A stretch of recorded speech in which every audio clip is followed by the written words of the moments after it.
Trump ಕದನ ವಿರಾಮದ ಬಗ್ಗೆ. ಟ್ರಂಪ್ ಏಕಾಏಕಿಯಾಗಿ ಕದನ ವಿರಾಮವನ್ನು ಘೋಷಣೆ ಮಾಡಿದ್ದಾರೆ. ಈ ಯುದ್ಧ ಶುರುವಾಗಿ 20 ದಿವಸಗಳಿಂದ ಮೇಲೆ ಈ ಯುದ್ಧ ನಡೀತಾ ಇರುವಾಗಲೇ ಯುದ್ಧದ ತೀವ್ರತೆಯನ್ನ ಇಡೀ ವಿಶ್ವವು ಕೂಡ ಅಂದಾಜಿಸ್ತಾ ಇದೆ. ಅದರ ಹೊಡೆತ ನಾನಾ ಸ್ವರೂಪಗಳಲ್ಲಿ ಜಗತ್ತಿನ ಎಲ್ಲ ದೇಶಗಳಿಗೂ ಕೂಡ ಕಾಡೋದಕ್ಕೆ ಶುರುವಾಗಿದೆ. ಕಾರಣ ಹೊರ್ಮುಜ್ ಜಲಸಂಧಿಯ ಮೂಲಕವಾಗಿ ಹಡಗುಗಳ ಮೂವ್ಮೆಂಟ್ ಮೇಲೂ ಕೂಡ ದೊಡ್ಡ ಹೊಡೆತ ಬಿದ್ದಿದೆ.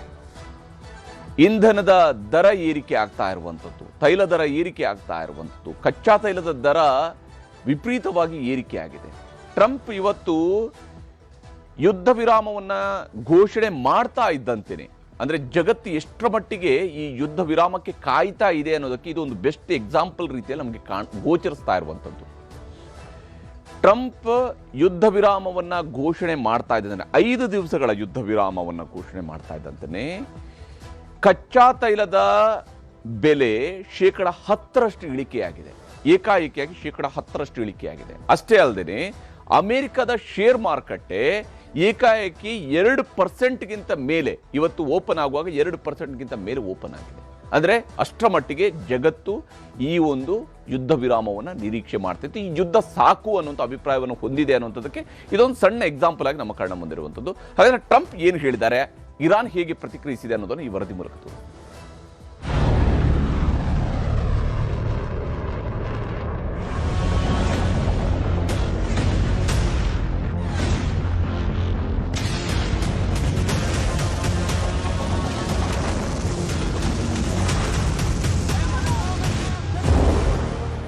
ರಕ್ತಸಿಕ್ತ ಕೊಲ್ಲಿ ಯುದ್ಧ ಘೋಷಿಸಿದ್ದೇ ಅಮೆರಿಕ ಅಧ್ಯಕ್ಷ ಡೊನಾಲ್ಡ್ ಟ್ರಂಪ್. ಈಗ ಮಧ್ಯಪ್ರಾಚ್ಯದಲ್ಲಿ ಆಗ್ತಿರುವ ಕದನಕ್ಕೆ ಟ್ರಂಪ್ 5 ದಿನದ ಅಲ್ಪ ವಿರಾಮ ಹಾಕಿದ್ದಾರೆ. ಇರಾನ್ನಲ್ಲಿರುವ ಯಾವುದೇ ಮೂಲಸೌಕರ್ಯಗಳ ಕೇಂದ್ರಗಳನ್ನು ಟಾರ್ಗೆಟ್ ಮಾಡಬೇಡಿ ಅಂತ ಅಮೆರಿಕ ಮಿಲಿಟರಿ ಪಡೆಗೆ ಸಂದೇಶ ಕಳಿಸಿದ್ದಾರೆ. ರಣರಂಗದಲ್ಲಿ ಬಾಂಬ್ಗಳ ಮೂಲಕ ಇರಾನ್ ಕೊಡ್ತಿರೋ ತಿರುಗೇಟಿಗೆ ಹೆದರಿದ್ರೋ ಅಥವಾ ಹಾರ್ಮುಜ್ ಜಲಮಾರ್ಗ ಮುಚ್ಚಿ ಆರ್ಥಿಕ ಹೊಡೆತ ಸೃಷ್ಟಿಸಿದ್ದಕ್ಕೆ ದೊಡ್ಡಣ್ಣ ಬೆದರಿದ್ರೋ ಗೊತ್ತಿಲ್ಲ. ಸದ್ಯಕ್ಕೆ 5 ದಿನ ಎಲ್ಲ ಮಿಲಿಟರಿ ಕಾರ್ಯಾಚರಣೆಗಳನ್ನು ನಿಲ್ಲಿಸಿ ಅಂತ ಟ್ರಂಪ್ ಸೂಚನೆ ಕೊಟ್ಟಿದ್ದಾರೆ. ಅಮೆರಿಕ ಮತ್ತು ಇರಾನ್ ನಡುವೆ ಉತ್ತಮ ಮಾತುಕತೆಗಳು ನಡೆಯುತ್ತಿವೆ. 2 ದಿನಗಳಲ್ಲಿ ಮಧ್ಯಪ್ರಾಚ್ಯದ ಹಗೆತನ ನಿಲ್ಲಿಸುವ ಉತ್ತಮ ಸಂಭಾಷಣೆಗಳು ಮಧ್ಯಪ್ರಾಚ್ಯದಲ್ಲಿ ನಡೆದಿವೆ ಎಂದು ವರದಿ ಮಾಡಲು ಬಯಸುತ್ತೇನೆ. ಆಳ, ವಿವರವಾದ ಮತ್ತು ರಚನಾತ್ಮಕ ಸಂಭಾಷಣೆಗಳು ನಡೆಯುತ್ತಿವೆ. ಹೀಗಾಗಿ 5 ದಿನ ಎಲ್ಲಾ ಮಿಲಿಟರಿ ದಾಳಿಗಳನ್ನು ಮುಂದೂಡಬೇಕು. ಇರಾನ್ನ ವಿದ್ಯುತ್ ಸ್ಥಾವರಗಳು, ಇಂಧನ ಮೂಲಸೌಕರ್ಯ ವಿರುದ್ಧ ಎಲ್ಲಾ ಮಿಲಿಟರಿ ದಾಳಿಗಳನ್ನು ಮುಂದೂಡಲು ಸೇನೆಗೆ ಸೂಚಿಸಿದ್ದೇನೆ. ಇದರಿಂದ ನಡೆಯುತ್ತಿರುವ ಸಭೆಗಳು ಮತ್ತು ಚರ್ಚೆಗಳು ಯಶಸ್ಸಾಗಲಿದೆ. ಇದು ಡೊನಾಲ್ಡ್ ಜೆ ಟ್ರಂಪ್ ಸಾಮಾಜಿಕ ಜಾಲತಾಣಗಳ ಮೂಲಕ ಕಳಿಸಿರೋ ಮೆಸೇಜ್. ಟ್ರಂಪ್ ಸಂದೇಶ ಬರ್ತಿದ್ದಂತೆ ಇರಾನ್ ಮೇಲಿನ ದಾಳಿಯನ್ನ ಅಮೆರಿಕ ಸೇನಾಪಡೆಗಳು ತಗ್ಗಿಸಿವೆ. ಆದರೆ ಇಸ್ರೇಲ್ ದಾಳಿಯನ್ನ ನಿಲ್ಲಿಸಿಲ್ಲ. ಹೀಗಾಗಿ ಇರಾನ್ ಸೀದಾ ಅಮೆರಿಕ ಅಧ್ಯಕ್ಷ ಟ್ರಂಪ್ರನ್ನ ಮತ್ತೆ ಲೇವಡಿ ಮಾಡಿದೆ. ಅಮೆರಿಕ ಜೊತೆ ಯಾವುದೇ ನೇರ ಪರೋಕ್ಷ ಮಾತುಕತೆ ನಡೆದಿಲ್ಲ. ಅಮೆರಿಕ ಅಧ್ಯಕ್ಷ ಒಬ್ಬ ವಿದೂಷಕ, ಜೋಕರ್ ಇದ್ದಂತೆ. ಇರಾನ್ ಪ್ರತಿಕ್ರಿಯೆ ಟ್ರಂಪ್ಗೆ ಭಯ ಹುಟ್ಟಿಸಿದೆ ಅಷ್ಟೇ. ಹಾಗಾಗಿ ಟ್ರಂಪ್ ಹಿಂದೆ ಸರಿದಿದ್ದಾರೆ ಹೊರತು ನಾವಲ್ಲ. ಯುದ್ಧ ಶುರು ಮಾಡಿದವರೇ ಈಗ ಹಿಂದೆ ಸರಿಯಬೇಕು. ಇಲ್ಲದಿದ್ರೆ 1 ಬಾಂಬ್ ಹಾಕಿದ್ರೆ 10 ಬಾಂಬ್ಗಳು ಸಿಡಿಸ್ತೀವಿ. ಹೀಗಂತ ಟ್ರಂಪ್ 5 ದಿನದ ಕಾಳಗಕ್ಕೆ ಬ್ರೇಕ್ ಹಾಕಿದ್ದಕ್ಕೆ ಇರಾನ್ ಪ್ರತಿಕ್ರಿಯೆ ನೀಡಿದೆ. ಒಂದು ಕಡೆ ಟ್ರಂಪ್ ಸಂಧಾನಕ್ಕೆ ಸಂದೇಶ ಕಳಿಸುತ್ತಿದ್ದಂತೆ ಯುರೋಪ್ ಒಕ್ಕೂಟದ ರಾಷ್ಟ್ರಗಳು, ರಷ್ಯಾ, ಚೀನಾ ಸೇರಿದಂತೆ ಅನೇಕ ದೇಶಗಳ ನಾಯಕರು ಇರಾನ್ ಜೊತೆ ಮಾತುಕತೆ ನಡೆಸುತ್ತಿದ್ದಾರೆ. ಆದರೆ ಇರಾನ್ ಮಾತ್ರ ಕದನ ವಿರಾಮವನ್ನ ತಿರಸ್ಕರಿಸಿದೆ. ಇದಕ್ಕೆ ಕಾರಣ ಇರಾನ್ನಲ್ಲಿ ಆಗಿರುವ ಸಾವು, ನೋವು, ನಷ್ಟ.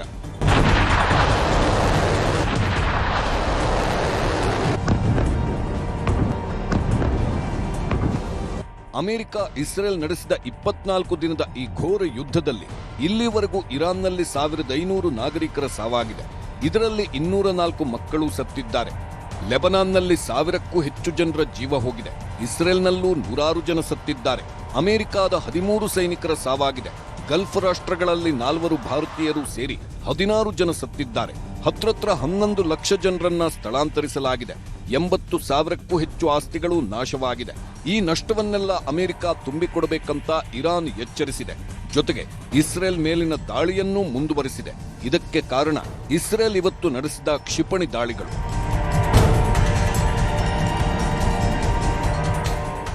1 ವಾಯುವ್ಯ ಇರಾನ್ನ ಉರ್ಮಿಯಾದಲ್ಲಿ ವಸತಿ ಪ್ರದೇಶವನ್ನ ಗುರಿಯಾಗಿಸಿಕೊಂಡು ಇಸ್ರೇಲ್ ಮತ್ತು ಅಮೆರಿಕ ವೈಮಾನಿಕ ದಾಳಿ ಮಾಡಿದೆ. ಗಾಯಾಳುಗಳಿಗೆ ಸಹಾಯ ಮಾಡಲು ರಕ್ಷಣಾ ತಂಡಗಳು ಪ್ರಯತ್ನ ಪಡುತ್ತಿರುವುದು ಕಣ್ಣೀರು ತರಿಸುತ್ತೆ.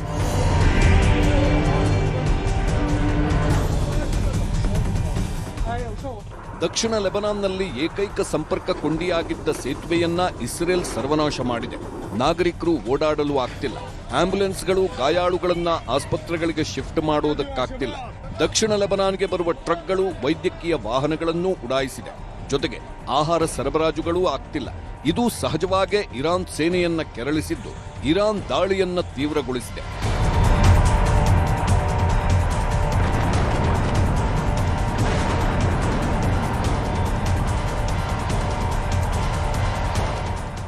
ಈ ದೃಶ್ಯ ನೋಡಿ. ಇಸ್ರೇಲ್ ಆಕಾಶದ ಮೇಲೆ ಕ್ಷಿಪಣಿಗಳ ಮಳೆಗಳಾಗ್ತಿವೆ. ಇಸ್ರೇಲ್ನ ವಾಯು ರಕ್ಷಣಾ ಪ್ರತಿಬಂಧಕಗಳಿಗೂ ಇರಾನ್ ಕ್ಷಿಪಣಿಗಳನ್ನ ತಡೆಯೋಕ್ಕಾಗ್ತಿಲ್ಲ.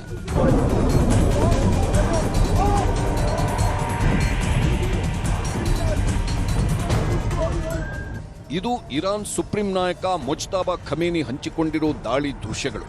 ಇರಾನ್ ಟೆಲ್ ಅವೀವ್ ಮೇಲೆ ಕ್ಷಿಪಣಿ ದಾಳಿ ನಡೆಸಿದೆ. ಇಸ್ರೇಲ್ ತೀವ್ರ ಕ್ಷಿಪಣಿ ದಾಳಿಯನ್ನ ಎದುರಿಸುತ್ತಿದೆ ಅಂತ ವಿಡಿಯೋ ಹರಿಬಿಟ್ಟಿದ್ದಾರೆ.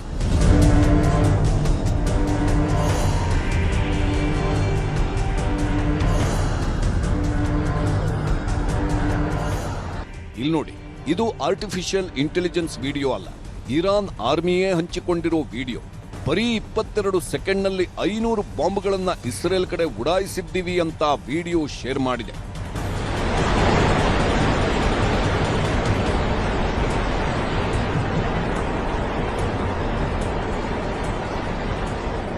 ಇದಿಷ್ಟೇ ಅಲ್ಲ, ಇರಾನ್ ಹಾಕಿದ ಈ 500 ಬಾಂಬ್ಗಳು ಇಸ್ರೇಲ್ಗೆ ಅಪ್ಪಳಿಸಿವೆ.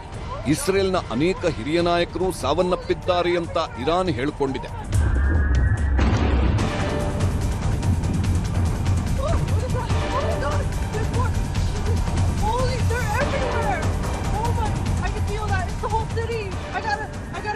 ಇನ್ನು ಲೆಬನಾನ್ನ ಹೆಜ್ಬುಲ್ಲಾ ಸಂಘಟನೆ ಫಿಲೋನ್-ನೆಲೆ ಮತ್ತು ಉತ್ತರ ಇಸ್ರೇಲಿ ಸೈನ್ಯಕ್ಕೆ ಸೇರಿದ ಹಲವಾರು ಬ್ಯಾರಕ್ಗಳನ್ನ ಉಡಾಯಿಸುತ್ತಿದೆ. ಬೆಟ್ಟಗುಡ್ಡ ದಟ್ಟ ಕಾನನದಿಂದ ಹಾರುತ್ತಿರುವ ಕ್ಷಿಪಣಿಗಳ ವಿಡಿಯೋವನ್ನ ಲೆಬನಾನ್ ಹಂಚಿಕೊಂಡಿದೆ.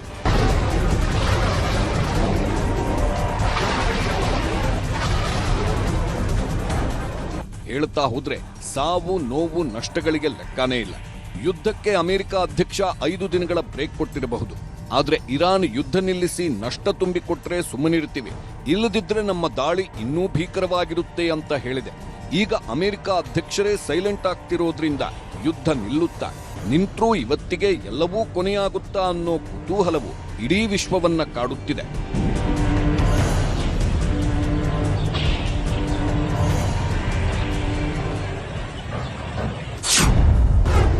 ಯುದ್ಧದಿಂದ ಭಾರತದಲ್ಲಿ ಹೆಚ್ಚುತ್ತಿರುವ ಆತಂಕ,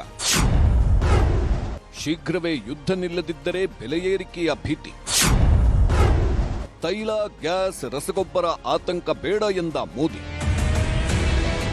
ದೇಶಾದ್ಯಂತ ಯುದ್ಧದ ಭೀತಿ, ಪೆಟ್ರೋಲ್ ಡೀಸೆಲ್ ಗ್ಯಾಸ್ ಬಗ್ಗೆ ಜನರು ಆತಂಕಗೊಂಡಿರೋವಾಗಲೇ ಜನರಲ್ಲಿ ಆತ್ಮವಿಶ್ವಾಸ ಮೂಡಿಸುವ ಕೆಲಸ ಮಾಡಿದ್ರು ಪ್ರಧಾನಿ ಮೋದಿ. ಯುದ್ಧದ ಸಮಸ್ಯೆ ಪರಿಣಾಮಗಳ ಬಗ್ಗೆ ಕಳವಳ ವ್ಯಕ್ತಪಡಿಸಿದ್ರು. ಲೋಕಸಭೆಯಲ್ಲಿ ದೇಶದ ಆರ್ಥಿಕತೆ ಮುಂಜಾಗ್ರತೆಗಳ ಮಾಹಿತಿ ಕೊಟ್ಟರು. ಹಾರ್ಮುಜ್ ಜಲಸಂಧಿಯಲ್ಲಿ ವಾಣಿಜ್ಯ ಹಡಗುಗಳಿಗೆ ಅಡ್ಡಿಪಡಿಸುತ್ತಿರುವುದು ಭಾರತವೂ ಸೇರಿದಂತೆ ಇಡೀ ವಿಶ್ವದ ಆರ್ಥಿಕತೆಗೆ ಧಕ್ಕೆ ತರುವ ಪ್ರಯತ್ನ ಎಂದು ಇರಾನ್ ವಿರುದ್ಧ ಅಸಮಾಧಾನ ಹೊರಹಾಕಿದ್ರು. ಪಶ್ಚಿಮ ಏಷ್ಯಾ ಸಂಘರ್ಷ ಚಿಂತಾಜನಕವಾಗಿದ್ದು ಇಡೀ ವಿಶ್ವದ ಅರ್ಥವ್ಯವಸ್ಥೆಗೆ ಧಕ್ಕೆಯಾಗಿದೆ. ಭಾರತದ ಆರ್ಥಿಕತೆ ಮೇಲೂ ಪರಿಣಾಮ ಬೀರುತ್ತಿದ್ದು ಭಾರತೀಯರ ರಕ್ಷಣೆಗೆ ಆದ್ಯತೆ ಕೊಟ್ಟಿದ್ದೇವೆ ಎಂದರು. ಯುದ್ಧ ರಾಷ್ಟ್ರಗಳಿಂದ 3 ಲಕ್ಷ ಭಾರತೀಯರು ವಾಪಸ್ಸಾಗಿದ್ದಾರೆ. ಹಡಗುಗಳು ಬರುತ್ತಿರುವ ಕಾರಣಕ್ಕೆ ಕಚ್ಚಾ ತೈಲ ಅನಿಲ ಪೂರೈಕೆ ಸಮಸ್ಯೆ ಇಲ್ಲ ಎಂದರು. ಭಾರತದ ರೈತರಿಗೆ ಯಾವುದೇ ಸಮಸ್ಯೆ ಆಗಲು ಬಿಡೋದಿಲ್ಲ. ಯೂರಿಯಾ ಬೆಲೆ ಜಾಗತಿಕ ಮಟ್ಟದಲ್ಲಿ ಹೆಚ್ಚಾಗಿದ್ದರೂ ಭಾರತದಲ್ಲಿ ಏರಿಕೆ ಮಾಡಿಲ್ಲ ಎಂದು ಮೋದಿ ಸಮರ್ಥಿಸಿಕೊಂಡರು. ತೈಲ ಗ್ಯಾಸ್ ರಸಗೊಬ್ಬರದ ಕಾಳಸಂತೆಕೋರರಿಗೆ ಕಡಿವಾಣ ಹಾಕಲು ಕಾನೂನು ಮಾಡಲಾಗಿದ್ದು ಎಲ್ಲಾ ರಾಜ್ಯಗಳು ಆ ಕಾನೂನು ಪಾಲಿಸಬೇಕೆಂದು ಮೋದಿ ಮನವಿ ಮಾಡಿದ್ರು. जिस क्षेत्र में युद्ध हो रहा है वो दुनिया के दूसरे देशों के साथ हमारे व्यापार का भी एक महत्वपूर्ण रास्ता है. विशेष रूप से कच्चे तेल और गैस की हमारी जरूरतों का एक बड़ा हिस्सा यही क्षेत्र पूरा करता है। भारत में बड़ी मात्रा में कच्चा तेल, गैस और फर्टिलाइजर जैसी अनेक जरूरी चीजें हॉर्मुज स्ट्रेट के रास्ते से आती हैं। युद्ध के बाद से ही हॉर्मुज स्ट्रेट में जहाजों का आना जाना बहुत चुनौतीपूर्ण हो गया है कि पेट्रोल, डीजल और गैस की सप्लाई बहुत ज्यादा प्रभावित न हो, देश के सामान्य परिवारों को परेशानी भी कम से कम हो, इस पर हमारा फोकस रहा है। ಭಾರತದ ರೈತರಿಗೆ ಯಾವುದೇ ಸಮಸ್ಯೆ ಆಗಲು ಬಿಡೋದಿಲ್ಲ. ಯೂರಿಯಾ ಬೆಲೆ ಜಾಗತಿಕ ಮಟ್ಟದಲ್ಲಿ ಹೆಚ್ಚಾಗಿದ್ದರೂ ಭಾರತದಲ್ಲಿ ಏರಿಕೆ ಮಾಡಿಲ್ಲ ಎಂದು ಮೋದಿ ಸಮರ್ಥಿಸಿಕೊಂಡರು. ತೈಲ, ಗ್ಯಾಸ್, ರಸಗೊಬ್ಬರದ ಕಾಳಸಂತೆಕೋರರಿಗೆ ಕಡಿವಾಣ ಹಾಕಲು ಕಾನೂನು ಮಾಡಲಾಗಿದ್ದು ಎಲ್ಲಾ ರಾಜ್ಯಗಳು ಆ ಕಾನೂನು ಪಾಲಿಸಬೇಕೆಂದು ಮೋದಿ ಮನವಿ ಮಾಡಿದ್ರು. दुनिया के बाजार में यूरिया की एक बोरी 3,000 रुपये तक पहुंच गई, लेकिन भारत के किसानों को वही बोरी 300 रुपये से भी कम कीमत में उपलब्ध कराई गई। अध्यक्ष जी, देश के किसानों को इस प्रकार के संकटों से बचाने के लिए भी बीते वर्षों में अनेक कदम उठाए गए हैं। ಕೊಲ್ಲಿ ರಾಷ್ಟ್ರಗಳ ನಡುವಿನ ಯುದ್ಧ ನಿಲ್ಲಬೇಕು ಅನ್ನೋದು ಪ್ರಧಾನಿ ನೀಡಿರುವ ಸಲಹೆ. ಶಾಂತಿ ಮಾತುಕತೆಗೆ ಕೇಂದ್ರ ಸರ್ಕಾರ ಹೆಜ್ಜೆ ಇಟ್ಟಿದೆ. ಈ ಸಂಸತ್ನಿಂದಲೇ ಜಗತ್ತಿಗೆ ಸಂದೇಶ ಹೋಗಬೇಕು ಎಂದರು. ಶಾಂತಿ ಸ್ಥಾಪನೆ ನಿಟ್ಟಿನಲ್ಲಿ ಒಗ್ಗಟ್ಟಿನ ಸಂದೇಶ ರವಾನಿಸೋಣ ಎಂದು ಪ್ರತಿಪಕ್ಷಗಳಿಗೂ ಮನವಿ ಮಾಡಿಕೊಂಡರು ಪ್ರಧಾನಿ. लगभग 1 करोड़ भारतीय खाड़ी देशों में रहते हैं और वहां काम करते हैं कि भारत की संसद से इस संकट को लेकर एक मत और एकजुट आवाज दुनिया में जाए।